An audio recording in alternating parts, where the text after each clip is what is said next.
राम रामचरितमानस का प्रवचन। श्री रामचरितमानस इसमें बहुत ही सुंदर और शिक्षाप्रद कथाएं हैं। श्री रामचरितमानस के श्लोक और उनके भावार्थ सुनना अत्यंत लाभकारी है। राम का ध्यान करके जीवन में सभी दुख और पाप दूर होते हैं। सभी साधु संत कहते हैं कि प्रभु श्री राम का स्मरण करने से मन को शांति और आनंद मिलता है। जो लोग राम के नाम का जाप करते हैं और राम कथा सुनते हैं, उनके जीवन में सुख और मंगल आता है।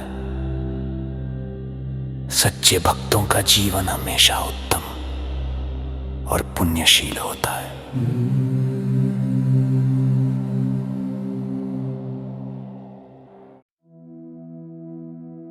श्री रामचरितमानस भूमिका। श्री रामचरितमानस का स्थान केवल हिंदी साहित्य में ही नहीं, अपितु विश्व साहित्य में भी निराला है। इसके जोड़ का ऐसा ही सर्वांग सुंदर, उत्तम काव्य के लक्षणों से युक्त, साहित्य के सभी रसों का आस्वादन कराने वाला, काव्य कला की दृष्टि से भी सर्वोच्च कोटि का तथा आदर्श गृहस्थ जीवन,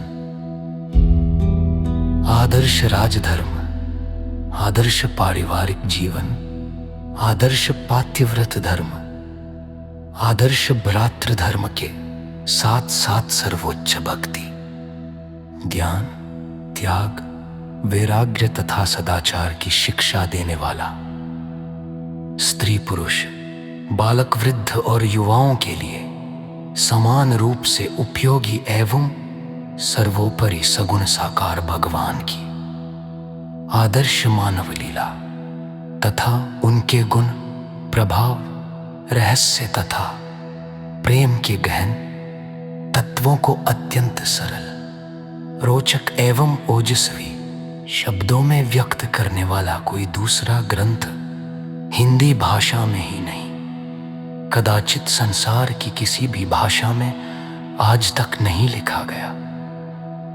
यही कारण है कि जितने चाव से गरीब अमीर, शिक्षित अशिक्षित, गृहस्थ सन्यासी, स्त्री पुरुष, बालक वृद्ध सभी वर्गों के लोग इस ग्रंथ को पढ़ते हैं, उतने चाव से किसी अन्य ग्रंथ को नहीं पढ़ते तथा भक्ति, ज्ञान, नीति और सदाचार का जितना प्रचार जनता में इस ग्रंथ से हुआ है, उतना कदाचित किसी अन्य ग्रंथ से नहीं हुआ। जिस ग्रंथ का जगत में इतना मान हो, उसके अनेक संस्करणों का छपना तथा उस पर अनेक टीकाओं का लिखा जाना स्वाभाविक ही है। इस नियम के अनुसार श्री रामचरितमानस के भी आज तक सैकड़ों संस्करण छप चुके हैं और उस पर सैकड़ों ही टीकाएं लिखी जा चुकी हैं। हमारे गीता प्रेस पुस्तकालय में रामायण संबंधी सैकड़ों ग्रंथ भिन्न भिन्न भाषाओं में आ चुके हैं।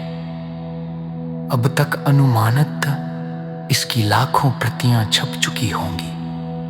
आए दिन इसका एक न एक नया संस्करण देखने को मिलता है और उसमें अन्य संस्करणों की अपेक्षा कोई न कोई विशेषता अवश्य रहती है। इसके पाठ के संबंध में भी रामायणी विद्वानों में बहुत मतभेद है। यहाँ तक कि कई स्थलों में तो प्रत्येक चौपाई में एक न एक पाठ भेद भिन्न भिन्न संस्करणों में मिलता है। जितने पाठ भेद इस ग्रंथ के मिलते हैं, उतने कदाचित किसी अन्य प्राचीन ग्रंथ के नहीं मिलते। इससे भी इसकी सर्वोपरि लोकप्रियता सिद्ध होती है। इसके अतिरिक्त रामचरितमानस एक आशीर्वादात्मक ग्रंथ है। इसके प्रत्येक पद को श्रद्धालु लोग मंत्रवत आदर देते हैं और इसके पाठ से लौकिक एवं पारमार्थिक अनेक कार्य सिद्ध करते हैं। यही नहीं, इसका श्रद्धापूर्वक पाठ करने तथा इसमें आए हुए उपदेशों का विचारपूर्वक मनन करने एवं उनके अनुसार आचरण करने से तथा इसमें वर्णित भगवान की मधुर लीलाओं का चिंतन एवं कीर्तन करने से मोक्ष रूप परम पुरुषार्थ एवं उससे भी बढ़कर भगवत प्रेम की प्राप्ति आसानी से की जा सकती है।